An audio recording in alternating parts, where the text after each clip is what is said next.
各位大家好，很开心今天有这个机会能够在这里跟大家见面。很多的人对赖佩霞的认识呢，大概就是好几十年前，大概30年前的时候看台视新闻，每天晚上有一个珍重今夜，每天晚上我唱2首歌。你如果不知道，那是应该的，回去问你爸爸妈妈就知道了。OK。所以在一般的人对我的认识都还停留在那里，所以你的爸爸妈妈在街上看到我的时候，都会跟我说：“赖佩霞，我以前好喜欢听你的歌。”我都说谢谢。所以很多的人不知道我这几十年到底在做什么。今天很高兴有这样的机会，能够在 TEDx 台北跟大家分享我这几年到底在做什么。我很努力的在找一条回家的路。家庭觉醒是我这30年来走在身心灵的道路上，我觉得是一个非常重要的一个概念、一个观念。所以今天我希望在这里跟大家来分享，不管你回家的路有多难走，你没有别的路可以走。为什么？因为你渴望有一个璀璨的人生。为什么？我接下来就来说给你听。Love and compassion， 爱与慈悲。我们如何找到爱与慈悲？不容易，但是我们很容易找到不爱与不慈悲。当我们自己处在那个不爱不慈悲的时候，你就知道那条路走错了，怎么办？怎么回来？谁来教我们？走身心灵或者是了解心理学的朋友，大概对这个图案都还蛮清楚的。它是一个冰山理论。这个理论在讲的是什么？不管是弗洛伊德也好，萨提尔也好，甚至于海明威也好，他们都提过这个冰山理论。也就是说，我们一直认为自己是一个什么样子的人，我们自己只看到上面我们想看到的那一部分。通常只有在亲密关系里面，你那个隐藏在下面的那一部分，通通会上来，因为对方很知道如何哪壶不开提哪壶。然后就是故意的，因为你让我生气，所以我要让你更难过，所以我会想尽办法把你那个你说你很好，是不是？咱们来试试看。所以就是有那种较劲，尤其是亲密关系。所以很多的年轻人在这里，我希望今天大家听了这个分享之后，我们可以来了解。可能有一个部分的你是你从来不知道的，你可能从来不知道你那么小气，你那么小心眼，甚至于你那么恶毒。我本来也从来不相信，一直到我结了婚之后，我才知道说赖佩霞到底有多凶恶。那当然，除了这个赖佩霞看到自己凶恶之外，开始我回过头去看，到底我发生了什么。因此，在这过去的30年里面，我刚刚在讲。我发现回家才是觉醒的第一步。很多的人在问说：“赖佩霞，你是不是在做瑜伽？”我说：“你是不是在教瑜伽？”我说：“没有。”其实我在做什么？我在走回家的道路。那也因为我找到了我的家，找到了什么是 love and compassion， 所以我现在到处跟人家分享如何回家，而且回家到底有多好。在家里面，经常我们都会看到这2件事情，也就是成为对的。或者是你要成为和平的。怎么说？很多的争执跟争吵都是为了想要证明我是对的，所以你宁愿失去和平而要坚持己见。事实上，在那个争对的那个过程当中，其实2个人已经受了很多伤了。所以对于要证实对的这件事情，我们每一个人学会用不同的方式。那最主要的方法有几个，原因也有几个。第一个，肾上腺素的上升。当我要争对的时候，我那个亢奋，我那个肾上腺素开始会上升。所以你会发现说，有一些人经常，比方说我老公，他经常会说我不喜欢吵架，我真的不喜欢吵架，我也不喜欢争。但是只要他看到有什么不平的事情的时候，他冲第一个。所以我就跟他讲，我说：“你知道什么叫不喜欢吵架吗？不喜欢吵架不是用愤怒去告诉对方我多么不喜欢愤怒，不喜欢吵架是要处在那个和平里。”这是我多年来学习的。肾上腺素的那个上升，它会是一种瘾。它就像酒瘾一样，它就像烟瘾一样。有些人你就会觉得很奇怪，小小的事情他为什么暴跳如雷？事实上是你现在就知道了，是肾上腺素的关系。所以这为什么来的？这也就是跟我们的家庭的价值观是有关系的。所以我们经常在争的时候，事实上在争那个我们原来认为的价值观。那我现在想要请教各位一下，你们来思考一下哈，也就是谈到家庭价值观，这无关乎对错，我要特别谈到的是家庭的价值观。如果一个家庭里面全家都是警察，出了一个小偷，谁是叛徒？谁是叛徒？家庭里面的叛徒可想而知嘛，对不对？就是一个家庭都是警察，出了一个小偷，那真的小偷当然就是叛徒了。那我要请问各位，如果一家子都是小偷，出了一个警察，谁是叛徒？所以我讲这个无关乎对错，但是我要讲的是一个家庭的系统。所以很多的夫妻在争执的时候，事实上是在争那个我们原生家庭所带来的。为什么我的第一个婚姻让我非常的痛苦？是因为我母亲是一个性格非常刚烈的人，她认为对的就是要据理力争。所以我的第一次婚姻，我就用妈妈教的，因为我很爱妈妈，妈妈讲的我通通听进去了。妈妈说不可以在人家的背后说人家的背后话，我听懂了。她说有什么你要当面说，我也听懂了。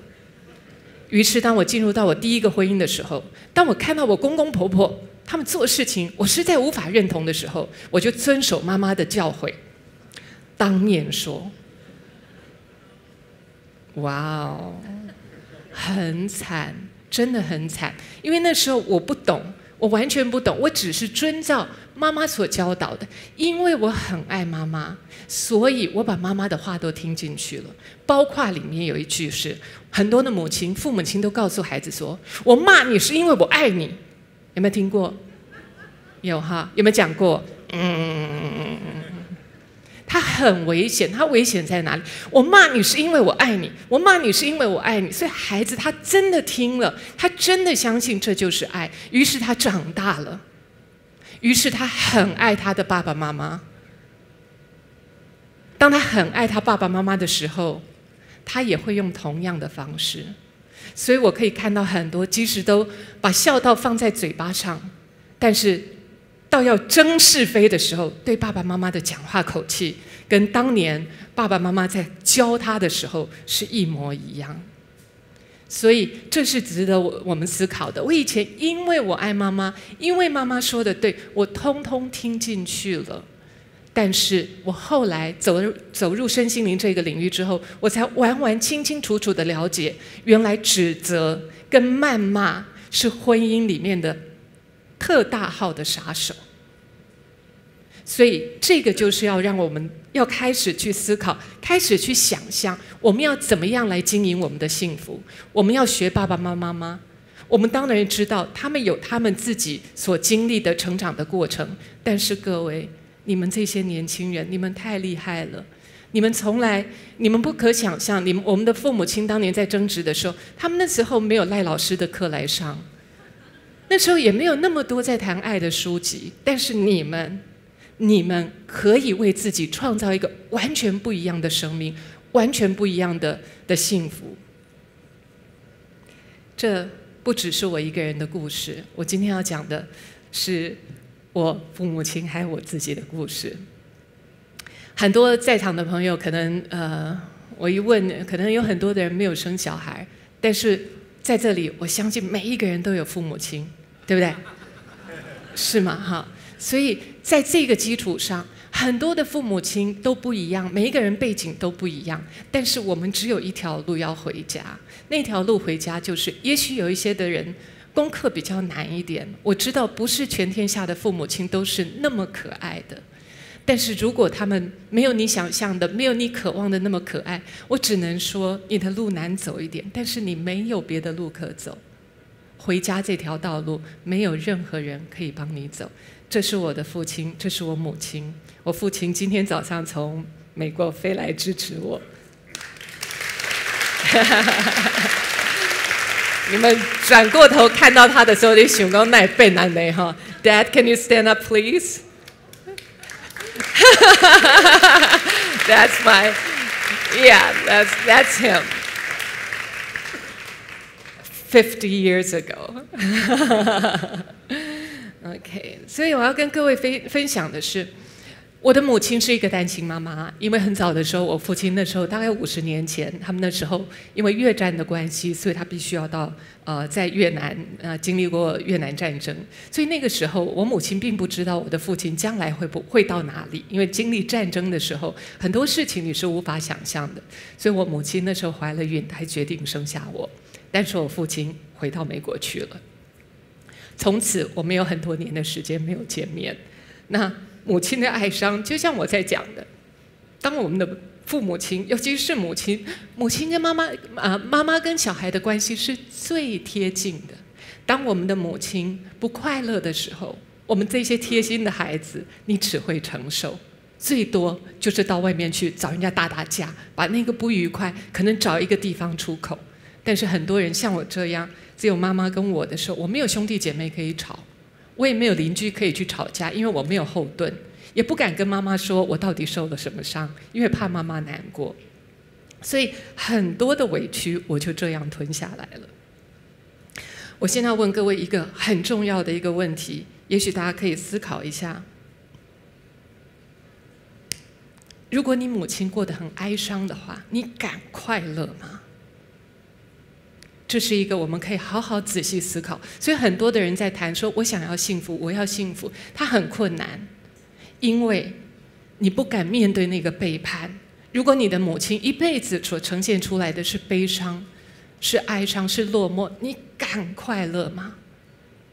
所以这是我走进身心灵领域之后，我很仔细去思考的。然后我把所有的问题，碰到任何的问题，我都觉得就是因为我没爸爸。我如果有爸爸，我今天就不一样。因此我没有自省，我把所有的问题都归咎于在我没有爸爸上面。一直到我结了婚之后，我的第一段婚姻非常，我现在回过头来想想看，真的很汗颜。你想，2个来自单亲家庭的孩子，渴望幸福美满的日子，他们怎么创造出幸福美满的日子呢？他们没有榜样啊！除非你觉醒，除非你知道问题在哪里，除非你开始自省，否则的话，你永远不可能走出一个幸福的康庄大道。为什么？不止我们父母亲不是我们的榜样，我们在左顾右盼，再看一看旁边的榜样也很少。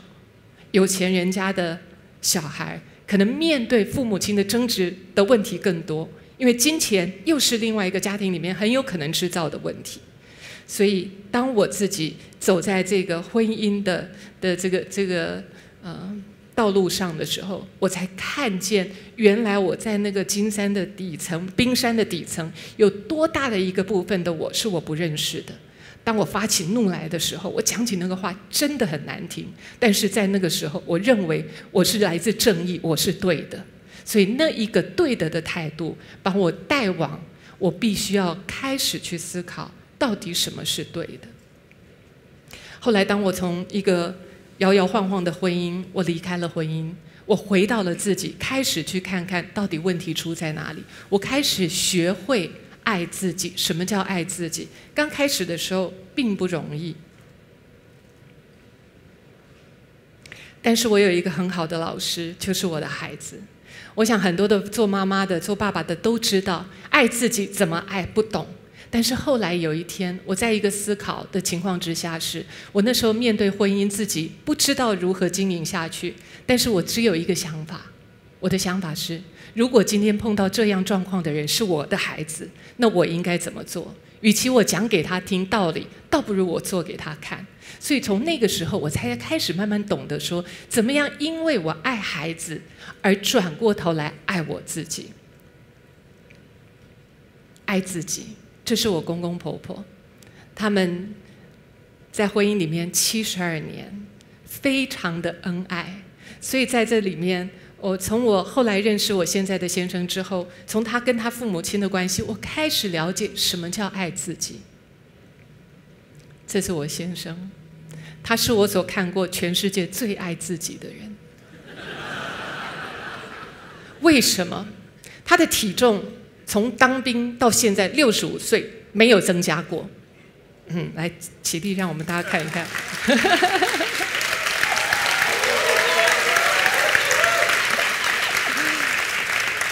他每天运动，而且他吃东西选择的好 detail， 他一点点那个不健康的东西他都不吃，为什么？因为他很爱他的父母亲，他知道身体发肤受之父母。只有一个爱父母亲、真的敬畏自己父母亲的时候，知道他们一生的辛苦，知道他们一生的辛劳，知道多么不容易把生命传给了我们，所以他很珍惜父母亲给他的生命。所以从他身上，我开始学会爱自己。然后在亲密关系当中，我们两个也放下了输赢。我每一次有争执的时候，我就说好，算你赢好了。他就闭嘴了。这一招很好用，因为我深深了解，我不想要争输赢，我想要和平。所以在我们的互动当中，我们彼此也学习和平的重要。在我们之间的和平里，创造了2个快乐幸福的孩子。来 Aggie, Adrian, would you please stand up? I'm so proud of you guys. Yes. 上面有这句话，也就是为什么我一定要爱我自己。一个不快乐的母亲是养不出一个快乐的孩子来的，不可能。他们需要榜样，他们需要知道什么叫快乐，不是赚钱看数字就可以快乐。他真的需要看到一个榜样，快快乐乐的人。因为这世界上有钱人很多，但是快乐幸福的人实在是太少。各位今天能够在这里，我们都是 pioneer。你们如果不是 pioneer， 你不会来。你必须要让自己快乐起来。只有快乐的人才能够创造快乐的世界，不快乐的人只会创造不快乐的世界。这是我母亲最后在病床上一个礼拜的时间。我母亲后来癌症过世。我母亲在最后的时候，她让我看到，妈妈告诉我，你要好好的把自己照顾好。我 promise 她，我说我会把你全世界最爱的女儿照顾好。所以我没有其他的选择，我只有好好的爱自己。当我母亲，为什么我会说感恩是一切力量的来源？我母亲在最后要往生之前，她打电话给她所有她心里面她最爱的朋友，告诉他们 Thank you, I love you， 谢谢你让我这一生过得精彩。这是我母亲过世之后我画的一幅画。我经常在绘画当中走入母亲的世界，这就是静心。在那个静心的世界里面，没有距离，妈妈跟我永远都在一块。even though 现在我都可以感觉到来自她的支持。我爱赖佩霞，走了30多年自我成长的道路。那你呢？我当然希望你也很爱我，但是重点不在这里，重点是我希望你们也可以走到回家的道路。也许你的路走起来比较辛苦，但是你没有别的道路。只有当我们真的能够跟父母亲祥和和平的时候，你才有可能真正的喜欢自己。没有一个人会喜欢一个不敬重自己父母亲的人。不管你的父母亲是贩夫走卒，甚至于你可能是小三生的，甚至于你有可能是私生子，甚至于你有可能父母亲还在坐牢呢。但是你没有其他的选择，你只有回去谢谢他们，还给他们一个公道。那个公道是什么？因为我今天赖佩霞可以站在这里，有3个元素：一个我爸爸，一个我妈妈，还有老天爷的成全。当我开始喜欢自己之后，我都喜欢了这3大元素。所以赖佩霞在这里祝福各位早点回家，爱自己。谢谢。